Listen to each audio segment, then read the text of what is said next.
Многие зрители моего канала, да и просто люди, неравнодушные к настольным ролевым играм, задаются вопросом, как правильно им подступиться к игре Daggerheart, с чего начать и как стать игроком или мастером. В этом и последующих видео я постараюсь поделиться рекомендациями и советами, которые помогут начинающим игрокам и мастерам, в том числе тем, кто никогда ранее не играл в игры такого типа. Приветствую, мои маленькие любители настольных ролевых и героических приключений. На связи Макс, тут уютное подземелье.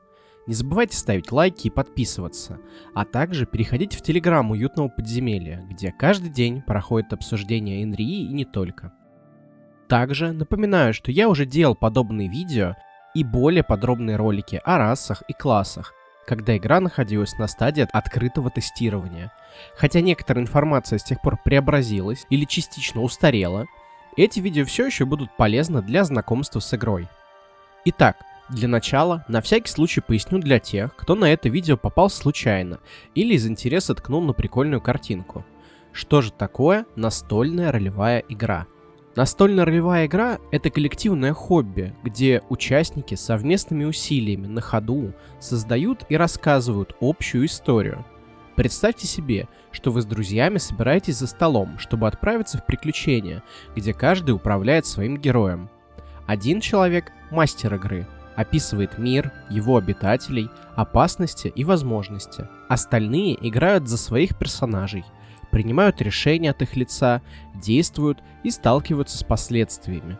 Скорее всего, вы сталкивались с этим явлением благодаря современной поп-культуре. Окей, что же в таком случае отличает Daggerheart от любых других игр того же типа? Daggerheart — это ролевая фэнтези-игра о героях, где различные переживания персонажей, их личные истории и взаимодействия с напарниками не менее важны, чем великие битвы и подвиги. Система ориентирована прежде всего на сюжет, эмоции и принятие непростых решений. Механики просты и поддерживают рассказ, а не мешают ему. Вы не найдете здесь сложных таблиц или боя по клеточкам.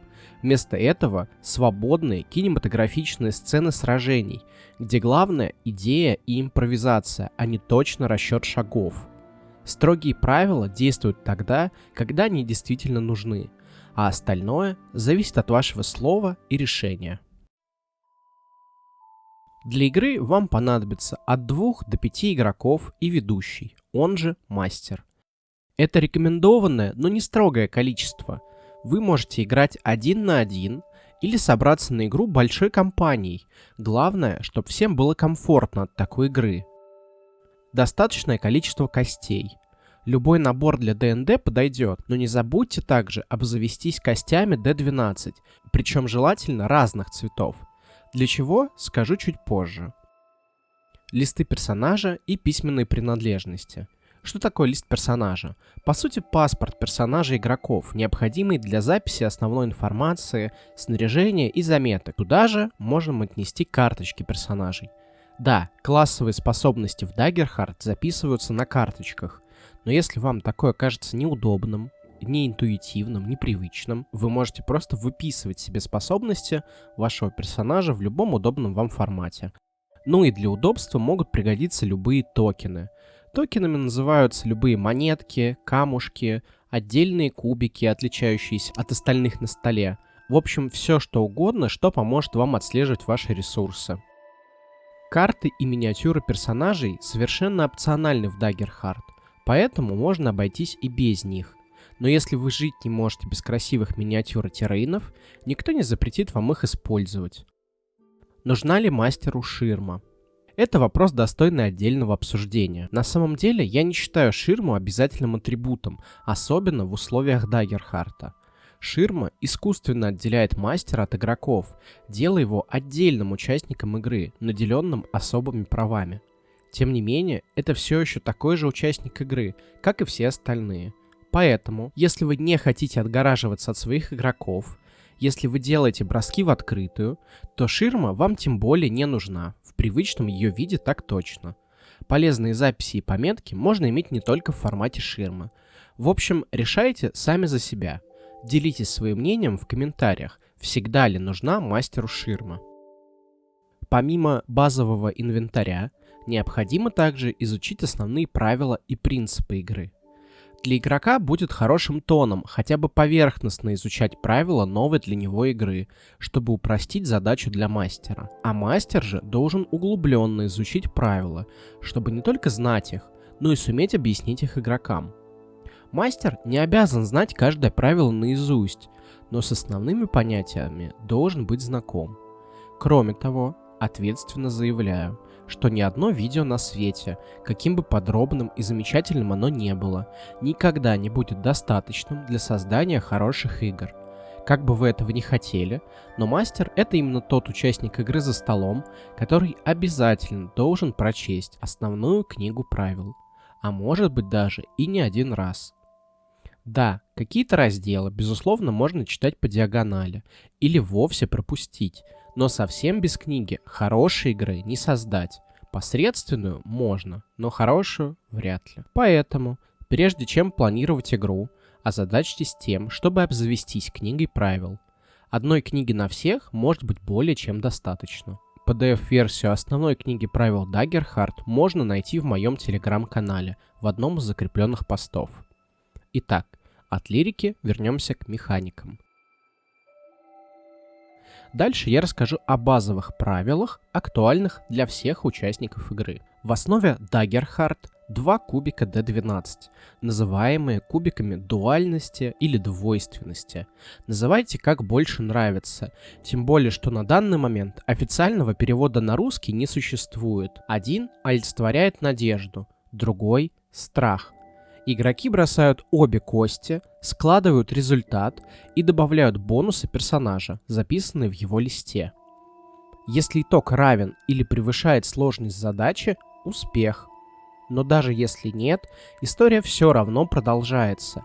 И, внимание, важно, результат на каком из кубов оказался больше — надежды или страха.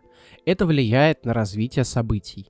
Усиливается ли свет или сгущается тьма.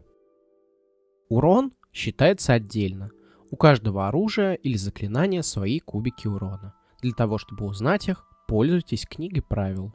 Мастер игры же чаще всего действует без бросков в принципе, но когда это необходимо, он, в отличие от игроков, бросает старый добрый D20, чтобы решать ходы врагов или сложные ситуации. Что насчет проигрыша?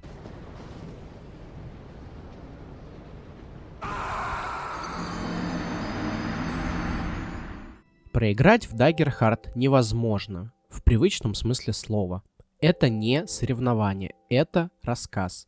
Даже если герой на грани гибели, это не конец, а лишь важная веха в истории. Он может продолжить бой, заработав новые шрамы, а может уступить место новому персонажу. Даже провал миссии — это не конец, а начало новой главы с новыми последствиями и возможностями. На самом деле, самое главное правило Dagger Heart — делать игру комфортной и интересной именно для вас и вашей группы. Правило — это не больше, чем инструмент, но ни в коем случае не ограничение. Если что-то не работает для вашей группы, смело измените это. Главное, чтобы все были согласны и получали удовольствие от происходящего. Решение в игре всегда важнее правил. Мастер всегда может и должен принимать решения на основе логики мира, а не сухого текста. Порой формулировка атаки или способности позволяет трактовать ее в пользу одного из игроков, нарушая логику повествования и мира. Роль мастера не позволять этому случаться. Все должно исходить из контекста. Dagger Heart не поощряет читерские лазейки в правилах. Здесь важнее история и общее удовольствие от игры, а не текст правил и условная победа. Здесь как раз стоит сказать о принципах игрока. Мастер тоже должен их знать, так как он также является игроком, пускай и на особых правах и с особой ролью.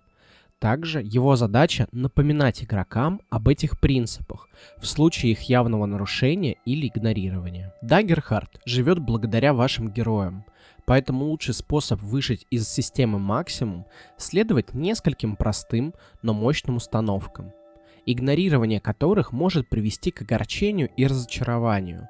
Более того, существует мнение, что для Dagger Heart следование основным принципам куда важнее, чем следование слову правил. Поэтому, если принципы, которые я озвучу дальше, вам чужды, то, скорее всего, эта игра не для вас. Слушай, не нравится, пошел нахер отсюда. Это не для тебя сделано и не для таких, как ты. Не ходи, не засирай комменты, никому ты тут не нужен, тебя не звали сюда, тебе тут не рады, уйди отсюда и больше никогда не приходи. Так, понятно? И в то же время эти принципы могут неплохо работать и в других играх. Будь фанатом своего персонажа. Демонстрируй не только сильные, но и слабые стороны героя. Не бойся принимать тяжелые решения, влекущие за собой последствия. Позволяй истории менять своего персонажа не только механически, но и нарративно. Подсвечивай друзей. Не забывай передавать слово остальным игрокам. Помогай создавать ситуации, где они могут себя проявить. Проси помощи их персонажа, давай повод раскрыться их характером. Обращайся и к персонажам, и к игрокам. Внутри вымышленного мира обращайся к другим от лица персонажа. Вне его спрашивай, чего хочется другим за столом, и помогай воплощать их задумки. Строй мир вместе. Каждый за столом соавтор. Предлагай идеи для локаций, NPC, мотивации персонажей. Поддерживай наработки и предложения других. Играй, чтобы узнать, что будет дальше, а не ради победы. Слушайте друг друга и реагируйте на действия мастера и соигроков. Бросив кубы, будьте готовы к последствиям. Трудности и поражения – такая же, не менее увлекательная часть игры, как и победы. Расслабься. Импровизационный стиль повествования не бывает идеальным. Не бойся ошибаться и менять историю на ходу. Даже если история идет не так, как вы планировали, не стоит паниковать. Доверься своим соигрокам и позволь им создать нечто забываемое вместе с тобой. Молодые мастера, обращение к вам. Если за вашим столом есть игрок, который плюет на эти принципы, регулярно становится источником конфликтов за столом, расстраивает вас своими действиями и словами, мешает игре и не развивает ее, а пытается застопорить, нарочно ломает, не нужно это терпеть. Если простой разговор не помогает, просто распрощайтесь с таким игроком. Я вас уверяю, вокруг вас достаточно тех, кто будет готов играть, не уничтожая вайба за столом. Так что запомните, терпеть мудаков за столом не обязательно, просто покажите им на дверь. Не забывайте также о том, что НРИ не место для ненависти и споров на почве религии, цвета кожи и гендера. На всякий случай оговорюсь, так как есть дотошные, которые будут пытаться прицепиться к каждому моему слову. Речь о ненависти к игрокам, а не персонажам. Перед игрой, особенно с новыми игроками, стоит обсудить, какие темы они не хотели бы затрагивать во время игры. Прислушивайтесь к своим игрокам, но не становитесь их заложниками. Вы не обязаны плясать под чью-то дудку. Если вы чувствуете, что вас ограничивают в выражении, также пробуйте найти другую компанию. О принципах игроков в общем поговорили. Поговорим же, наконец, о тех вещах, которые необходимо знать и уметь применять мастеру. Если вы им становиться не планируете, можете пропустить этот раздел. Daggerheart опирается на многолетнюю традицию фэнтезийных приключенческих НРИ и черпает вдохновение из самых основ жанра. В то же время фокус игры и инструменты заточены под создание определенных историй. Система ориентирована на создание совместных, наполненных эмоциями истории, где в центре всего личности персонажей. Этот принцип пронизывает все аспекты игры, включая даже боевые сцены. Боевая сцена по-настоящему оживает, когда драма и ритм повествования подчеркивают характер сражающихся, когда связи персонажей влияют на их решения в бою и когда есть глобальная цель, выходящая за рамки простого убийства каждого врага на поле ради опыта и лута. Daggerheart по-настоящему блистает, когда сражение с противниками становится драматическим завершением более масштабной, эмоционально обоснованной истории о желаниях и целях персонажей. Соблюдение мастером этих принципов поможет всем игрокам за игровым столом получить наилучшие впечатления от игры. Не забывайте, что роль мастера — быть дирижером героической фэнтези-оперы, где механики лишь подыгрывают главной мелодии, вашему общему рассказу. История превыше всего. Повествование должно диктовать правила, а не наоборот. Думай в первую очередь о том, как создать историю и продвинуть ее вперед. Использование механик в нарративе должно ощущаться естественным и уместным, позволяющим создать новый поворот сюжета. Не забывайте о сотрудничестве, особенно в конфликтах. Игроки – партнеры и соавторы, а не противники. Их персонажи – это протагонисты истории. Мастер не должен быть врагом и противником игроков. Противопоставление мастера игрокам существует только внутри истории, благодаря НПС и другим опасностям в сюжете. Создавая их, мастер должен думать о балансе, чтобы не разрушить доверие игроков. Будьте фанатом персонажей игроков. Это означает, что у вас никогда не должно стоять цели убить этих персонажей. Вы создаете трудности, чтобы вместе создать интересную историю, а не чтобы навсегда распрощаться с этими персонажами и этой историей. Наполни мир жизнью, чудесами и опасностью. Daggerheart – игра приключений и эпического фэнтези. Одна из задач мастера – создать мир под стать персонажем-героем. Используйте информацию из листов и биографии персонажей, чтобы создать насыщенный живой мир, а затем проведи игроков по этому миру, показав разные его аспекты – королей и крестьян, природу и цивилизацию, опасность и спокойствие. Задавай вопросы и внедряй ответы игроков в сюжет.